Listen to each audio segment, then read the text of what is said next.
সুন্দর সিস্টেম চলছে, সুন্দর ফেসিবাদ চলে গেল, সুন্দর ফেসিবাদ আসলো, নাকি মনে করেছেন যে আমরা ভয় পেয়ে গর্তে ঢুকে যাব? দেশে নব্য ফ্যাসিবাদের উত্থান হচ্ছে, নব্য ফ্যাসিবাদের দোসররা দাপিয়ে বেড়াচ্ছে বলে অভিযোগ করেছেন জাতীয় পার্টির চেয়ারম্যান জি.এম. কাদের। ২০ এপ্রিল বনানীতে জাতীয় পার্টির বর্ধিত সভায় তিনি এমন মন্তব্য করেন। এ সময় রক্ত দিয়ে নব্য ফ্যাসিবাদ রুখে দেওয়ার আহ্বান জানান তিনি। যেখানে বাধা আসবে সেখানেই রুখে দিতে হবে বলে উল্লেখ করে জি.এম. কাদের বলেন, প্রয়োজনে জীবন দিতে হবে।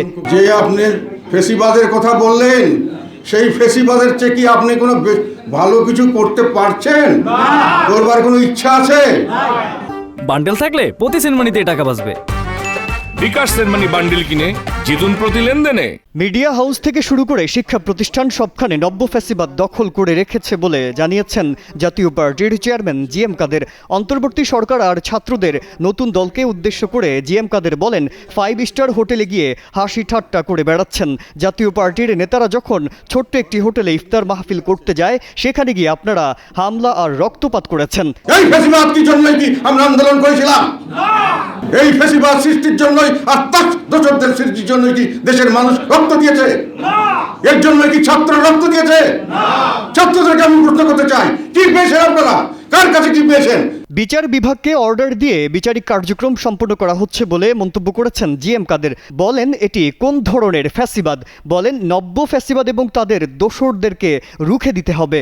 নব্য ফেসিবাদের দোসর অর্ডার অফার করেছে যে আপনার এখানে আমরা বই টই ছাপার কাগজপত্র সাপ্লাই করব। উনি বলেছে, ভাই বই টই ছাপার কাগজ তো আমরা 2 বছরের কেনাই আছে, আমাদের কাছে গোডাউন ভর্তি আছে, এখন তো নতুন কাগজ কিনতে হবে না।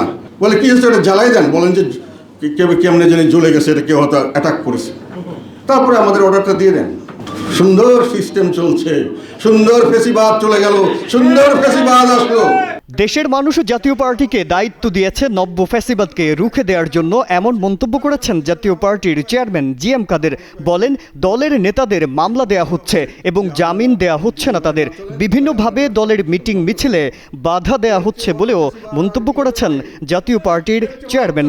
আমি মনে করি আল্লাহর তরফ থেকে আমাদেরকে এই দায়িত্ব দিয়েছে এই ফ্যাসিবাদের বিরুদ্ধে রুখে দাঁড়ানোর জন্য। মাজহারুল আলম, কালের কণ্ঠ।